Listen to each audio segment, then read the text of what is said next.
এই ভিডিওতে আমরা 100টা বাড়ি তৈরি করে সেগুলো দিতে চলেছি। আর প্রত্যেকটা বাড়ি প্রত্যেকটা পরিবারের জীবন বদলে দিতে চলেছে, যাদের নিজের কোনো বাড়ি নেই। আর এটা ওরা জানে না, আমরা একটা বাড়ি বানিয়ে ফেলেছি। তোমাদের চোখের কাপড়টা খোলো আর পিছন ফিরে দেখো, এটা হলো তোমাদের নতুন বাড়ি। ওয়াও, ওর রিঅ্যাকশনটা একবার দেখো। ওরা এখন খুবই আনন্দিত। আমার খুব ইচ্ছে ছিল এদের একটা বাং বেড হোক, আমার স্বপ্ন সত্যি হয়েছে। এটা হলো 100টা বাড়ির মধ্যে প্রথম বাড়ি যেগুলো আমরা দিতে চলেছি। প্রথম ওদের খুশিতেই আমাদের খুশি। চলো পরের বাড়িগুলো দেওয়া যাক। এই ভিডিওতে প্রত্যেকটা বাড়ি তৈরির সাথে সাথে আমরা চেষ্টা করছি এই সমস্ত পরিবারগুলোকে একটা সুন্দর জীবন দেবার যাদের বাড়ি নামের কোনো আশ্রয়স্থল নেই। আর আমরা এই ভিডিওতে মিলিয়নেরও বেশি ডলার খরচা করছি এই বাড়িগুলো তৈরি করতে, কারণ জামাইকার এই অংশে প্রায় 5 লাখেরও বেশি মানুষ অসুরক্ষিত এবং ঝুঁকিপূর্ণ পরিবেশে বসবাস করে। যেমন পরের এই পরিবারটি, যাদের বাড়ির অবস্থা এতটাই খারাপ যে সেটা যে কোনো মুহূর্তে ভেঙে পড়তে পারে। তাহলে তুমি এটা বানিয়েছো? হ্যাঁ। নিজেই বানিয়েছো? হ্যাঁ, আমি কাঠ আরো এইসব জিনিস কিনে তৈরি করেছি। আমরা তো পাহাড়ের উপরে আছি, তার মানে এই সমস্ত মেটেরিয়াল তুমি পাহাড়ের উপরে এনেছো? হ্যাঁ। হ্যাঁ, মাথায় করে। ওয়াও, আমরা জানতাম এই পরিবারের একটা ভালো বাড়ির প্রয়োজন, তাই আমরা তাদেরকে ট্রিপে পাঠালাম যাতে আমরা পর্যাপ্ত সময় পেয়ে যাই আমাদের পার্টনারের সাথে তাদেরকে একটা ব্র্যান্ড নিউ বাড়ি গিফট করতে। তোমরা দেখলে একটা পরিবার এইরকম একটা বাড়িতে থাকতো, আর এখন তারা এখানে থাকবে। আর আমি ওদের রিয়াকশন দেখার জন্য অপেক্ষা করতে পারছি না। ও ওয়াও, তোমরা এখন সামনে যেটা দেখতে পাচ্ছ সেটা হলো তোমাদের নতুন বাড়ি। তোমাদের ট্রিপে পাঠানোর কারণ হলো আমরা চেয়েছিলাম তোমাদের চোখের আড়ালে নতুন বাড়ি তৈরি করে তোমাদেরকে চমকে দিতে। চলো তোমাদের ভেতরটা দেখাই, দেখো কেমন। ওয়াও। আমি দেখেছিলাম তোমাদের কিছু নতুন ফার্নিচারের প্রয়োজন, তাই আমরা নতুন বাড়িটাকে সম্পূর্ণ ফার্নিশড করে দিয়েছি। ইলেকট্রিসিটি ছাড়াও তোমাদের জন্য এই বাড়িতে একটা ওয়াটার ট্যাঙ্কও আছে। এখানে একটা বাঙ্ক বেডও আছে তোমার 2 সন্তানের জন্য। দারুণ। আর এই হলওয়ে দিয়ে গেলে তোমাদের বেডরুমটাও দেখতে পাবে। নাইস। তোমার সদ্যজাত সন্তানের জন্য একটা দোলনাও রেখেছি। ডায়রা, ওটা তোমার দোল না। আমরা খুব কষ্টে ছিলাম, তোমরা আমাদের জীবনটা পুরো বদলে দিলে। এটা অফিসিয়ালি তোমার নতুন বাড়ির দলিল। তোমাদের অনেক ধন্যবাদ। দুর্ভাগ্যজনক হলেও এরকম অসুরক্ষিত জীবনযাপন করে আরো অনেকগুলো ফ্যামিলি, এবং কিছু ক্ষেত্রে সেগুলো ঝুঁকিপূর্ণ। এইখানে একটা পরিবার বসবাস করে। আমরা জানতে পারলাম এখানে ছাদ থাকলেও সেটা কোনো কাজের নয়। যখনই বৃষ্টি হয় এখান দিয়ে জল পড়ে, এখান দিয়ে জল পড়ে, এখান তার দিয়ে। সন্তানেরা ভিজে যায় এবং ঘুমোতে পারে না, কিন্তু আজ থেকে সেটা আর কোনোদিনও হবে না। দেখো, এটা হলো তোমার নতুন বাড়ি। এই নাও, ধরো চাবি। ও মাই গড, আমি নতুন বাড়ি পেয়েছি। কিন্তু অবশ্যই এখানে আমরা থেমে থাকিনি। আমরা একের পর এক বাড়ি তৈরি করেছি জামাইকার এই সমস্ত ফ্যামিলিগুলোর জন্য। আর 100টা বাড়ি তৈরি না হওয়া পর্যন্ত আমরা থামছি না। কিন্তু দুর্ভাগ্যবশত আমাদের পরের ডেস্টিনেশন হলো একটা নদী যা প্রতি বছর 100টারও বেশি বাড়ি ধ্বংস করে দেয়। বর্ষাকালে এই নদী প্রতি বছর ভয়ঙ্কর রূপ ধারণ করে, জল বেড়ে যায় এবং দুপাশের বাড়িগুলোকে ভাসিয়ে নিয়ে যায়। তাই এখানে থাকাটা খুবই দুর্ভাগ্যজনক। যেমনটা তোমরা দেখতে পাচ্ছ, ওখানে একটা ফ্রিজ আছে যেটা দেখে মনে হচ্ছে কোনো একটা বাড়ি ভেসে গেছে। একদম ঠিক। তাহলে তুমি বলছো বন্যা হলে নদীর দুপাশে যে সমস্ত ফ্যামিলিগুলো থাকে তাদের বাড়িগুলো সম্পূর্ণরূপে ধ্বংস হয়ে যায়। হ্যাঁ, এটা ঠিক। সেই কারণেই আমরা এখান থেকে অনেকটা দূরে এই সম্প্রদায়ের জন্য অনেকগুলো বাড়ি তৈরি করেছি। মজা করছি না? আমরা দিতে চলেছি এই বাড়িটা, এই বাড়িটা, এই বাড়িটা, এই বাড়িটা, এই বাড়িটা, এই বাড়িটা, এই বাড়িটা এবং অনেকগুলো বাড়ি। তাই আমরা শুরু করলাম মারিয়া এবং তার মেয়েকে দিয়ে, যাদের আগের বাড়িটা বর্ষাকালে নদীর জল বেড়ে যাওয়ার কারণে সম্পূর্ণ ধ্বংস হয়ে গেছিল। এমনকি একটা বিছানাও তাদের কাছে নেই। প্রত্যেকটা দিন তাদেরকে লড়াই করে বাঁচতে হচ্ছিল। ভগবানের আশীর্বাদে আমরা বেঁচে আছি। আর আপনাদের কষ্টে থাকতে হবে না। এবার তোমরা প্লিজ ঘোরো আর তোমাদের নতুন বাড়িটাকে দেখো। একবার তোমরা ঘুরে দেখো, এই হলো তোমাদের নতুন বাড়ি। ও মাই গড, ধন্যবাদ ভগবান, তোমাকে অনেক অনেক ধন্যবাদ। অনেক অনেক আরে ধন্যবাদ। ঠিক আছে, চলো ভেতরে যাওয়া যাক। ও, তুমি আমাকে হাত করতে চলো, চাও? চলো, ভেতরে চলো। চলো ভেতরে। ও, কি সুন্দর। আর ওরা যখন নিজের বাড়িতে ঘুরছিল তখন ওরা জানতো না এই বাড়িটা ওদেরকে ফ্রিতে দেওয়া হচ্ছে। সারপ্রাইজটা কি বলনি? না, না। আরে সারপ্রাইজটা ওদেরকে বলে দাও। তোমাদের টাকা দিতে হবে, এই পুরো বাড়িটা তোমাদের। সৃষ্টিকর্তাকে অনেক অনেক ধন্যবাদ। নতুন বাড়ির জন্য অভিনন্দন। তোমাকে অনেক ধন্যবাদ। এটা ফ্রি শুনে ওরা খুবই খুশি হয়েছে। আমি কি এখানে শুতে পারি? হ্যাঁ, তুমি শুতে পারো। ও, আমার এখানে ঘুমোতে ইচ্ছে করছে। কেমন লাগলো? আমি কি তোমাকে হাগ করতে পারি? তোমার কি মনে হয়? হ্যাঁ, করে নাও। হ্যাঁ, নিশ্চয়ই। Thank you.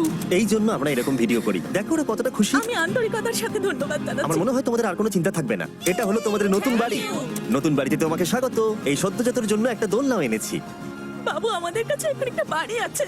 আমার পেছনে এই মানুষগুলোকে দেখতে পাচ্ছ যাদেরকে আমি চোখ বেঁধে দাঁড় করিয়ে রেখেছি? আমরা কিন্তু এদেরকে কিডন্যাপ করছি না। আমরা এদেরকে একসাথে এই বাড়িগুলোকে দিতে চলেছি যা বদলে দেবে তাদের জীবন। সবাই ভালো করে শোনো, চোখের কাপড়গুলোকে খুলে ফেলো আর পিছনে ঘুরে দেখো তোমাদের নতুন বাড়ি। কংগ্রাচুলেশনস। এটা কি সত্যি বিনামূল্যে দিচ্ছ? বাড়িটা দেওয়ার জন্য থ্যাংক ইউ জিমি। আমি নিচে গিয়ে ওদের রিয়াকশন গুলো দেখি। তোমার নতুন বাড়ি কেমন লেগেছে? ভালো, ধন্যবাদ। অভিনন্দন। নতুন বাড়ি সম্পর্কে জিজ্ঞাসা করলে? নতুন বাড়ি ভালো লাগলো? তোমাদের ভালো লেগেছে নতুন বাড়ি? দেখা যাক ওরা কি বলে। কেমন লাগলো? অনেক অনেক অনেক ধন্যবাদ। ধন্যবাদ তোমাকে। হ্যাঁ, তোমাদের তাহলে পছন্দ? এখন রয়েছে শেষ বাড়িটা। নতুন বাড়ি কেমন লাগলো? খুব ভালো। আমি কি এনার সাথে একটা ফটো তুলতে পারি? হ্যাঁ হ্যাঁ, অবশ্যই। আমি ফটো থেকেও বেশি কিছু ভেবে রেখেছি। তুমি কি ওকে ফুটবলের ব্যাপারে কিছু বলেছো? তুমি এনার সাথে ফুটবল খেলতে চাও? হ্যাঁ। বাহ, খুব ভালো। কারণ আমরা শুধু এই সম্প্রদায়কে বাড়ি দিচ্ছি না, তার সাথে আমরা দিচ্ছি এই বিশাল বড় বড় ফুটবল মাঠটাও। আর সব থেকে ভালো ব্যাপার হলো 100-রও বেশি বাচ্চা অপেক্ষা করছে। আমরা তাদেরকে সারপ্রাইজ দেবো আর তারা খুবই আনন্দিত হলো এই বিশাল বড় ফুটবল মাঠটাকে দেখে। চলো ফুটবল খেলা যাক। যাও নতুন মাঠে তোমরা খেলো, যাও মজা করো। নতুন ফুটবল মাঠের সাথে আমরা ফুটবল ইকুইপমেন্টসও বাচ্চাদেরকে দিচ্ছি। তোমরা কিন্তু এই নতুন মাঠে খুব মজা করে খেলবে। কিন্তু ফুটবল মাঠটাই ওদের কাছে যথেষ্ট ছিল না, কারণ সমস্ত বাচ্চারা ফেস্টিভ্যালস ডিমান্ড করতে শুরু করলো। এই নাও ফেস্টিভ্যালস। ওরা সত্যি ফেস্টিভ্যাল খুব পছন্দ করে। মনে হচ্ছে আরো ফেস্টিভ্যালস আমাকে নিয়ে আসতে হবে। ফেস্টিভ্যাল হার সিজন থেকেও ভালো। এটা 100% সত্যি। ও যা বলছে তার সাথে আমি সহমত। কিন্তু এই সম্প্রদায় ছাড়াও এল সালভাডোরে এমন অনেক পরিবার রয়েছে যাদের সুরক্ষিত বাড়ির প্রয়োজন আছে। তাই আমরা যথাসম্ভব চেষ্টা করছি তাদেরকে নতুন বাড়ি উপহার দেবার। কিন্তু আমরা এখন অর্ধেক পার করেছি। আর্জেন্টিনার এই ছোট্ট সম্প্রদায়েরও বাড়ির প্রয়োজন রয়েছে, আর আমরা সেখানেও একের পর এক বাড়ি তৈরি করে গেছি যাতে সেখানকার প্রতিটা বাচ্চা একটা সুরক্ষিত জায়গায় বসবাস করে বড় হয়ে উঠতে পারে। এখানেই আমাদের যাত্রা শেষ নয়, তাই আমাদের পরের গন্তব্য হলো মেক্সিকো। সেখানকার সম্প্রদায়ের জন্য আমরা একের পর এক বাড়ি তৈরি করে গেলাম। তারপরে আমরা গেলাম আমাদের পরের গন্তব্য কলম্বিয়াতে, আর সেখানে গিয়ে দেখতে পেলাম বাড়িগুলো ঝড়ের কারণে সম্পূর্ণরূপে ধ্বংস হয়ে গেছে। এর পরের পরিবার এই রকম একটা বাড়িতে বসবাস করতো বললাম কারণ টর্নেডো এটাকে ধ্বংস করে দিয়েছিল। এই বাড়িগুলো এখন বসবাসের উপযুক্ত ছিল না, তাই আমরা জন আর অ্যানার জন্য একটা নতুন বাড়ি তৈরি করলাম। আর এখন আমরা এই নতুন বাড়িটা ওদেরকে দেব। ওদের কোনো ধারণাই নেই ওরা নতুন বাড়ি পেতে চলেছে, আর একটু এগিয়েই থেমে যাবে। ঠিক আছে, কাপড়টা খুলে ফেলো। অভিনন্দন। আমি জানি তোমাদের বিশ্বাস হচ্ছে না, কিন্তু এটা তোমাদের নতুন বাড়ি। তুমি দরজাটা খুলে দেখো। ওরা সবাই অবাক, আর আমার মনে হয় না ওরা বিশ্বাস করতে পেরেছে এটা ওদের নতুন বাড়ি। ওরা কিচ্ছু বলতে পারছিল না, কিন্তু চোখের জল অনেক কিছু বলে দিচ্ছিল। অভিনন্দন তোমাকে, অভিনন্দন। এটা তোমাদের। এই বাড়িটা অনেক বড়। এর আগে শুধু আমাদের কাছে একটা অর্ধেক রুম ছিল, আর এখন আমাদের কাছে বাড়ি আছে। আমাদের কাছে এখন বাড়ি আছে। কিন্তু জন আর অ্যানা ছাড়াও কলম্বিয়াতে বহু মানুষের এটা প্রয়োজন ছিল, তাই আমরা এই সম্প্রদায়ের জন্য বাড়ি তৈরি করতে শুরু করে দিলাম। এটা কি তোমার পছন্দ হয়েছে? দেখো ওর হাসিটা দেখো। এই পৃথিবীতে প্রত্যেকটা পরিবারের একটা সুরক্ষিত বাড়ি পাবার অধিকার রয়েছে,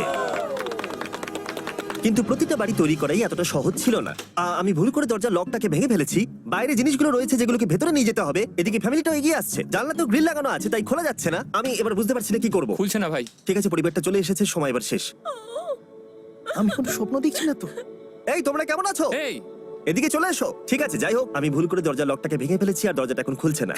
তুমি একবার চেষ্টা করো না, মানে আমি হয়তো।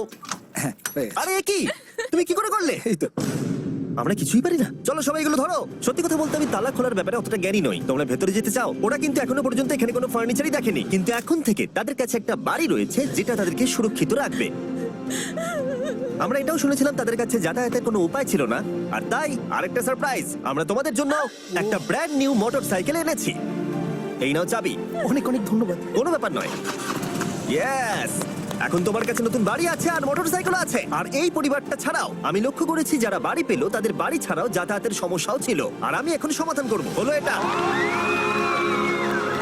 আমরা এই গ্রামের প্রতিটা বাচ্চাকে বাইসাইকেল দিতে চলেছি। ধন্যবাদ মিস্টার বিস্ট। কোনো ব্যাপার নয়। ধন্যবাদ মিস্টার বিস্ট। কলম্বিয়াতে এতগুলো বাড়ি বানানোর পরেও আরেকটা বাড়ি বাকি ছিল যেটা আমরা উপহার দেব। আর শেষ পর্যন্ত 100তম বাড়ি। চোখের কাপড়টা খুলে ফেলো আর তোমাদের নতুন বাড়িটাকে দেখো। থ্যাংক ইউ সো অভিনন্দন, মাচ। তোমাকে অনেক অভিনন্দন। বড় উপকার আরে, করলেন আপনি। যাও ভেতরে গিয়ে দেখো। Wow! আমার সব পার্টনারকে শাউট আউট যারা বাড়িগুলো বানাতে সাহায্য করেছে। তার সাথে তোমাদেরকেও শাউট আউট, কারণ তোমরা এই ভিডিওগুলো না দেখলে আমরা এই 100টা বাড়ি বানাতে পারতাম না। আর চ্যানেল যদি এভাবে গ্রো করে, আমি আশা করবো ভবিষ্যতে 1000টা বাড়ি বানাবো। দেখার জন্য ধন্যবাদ।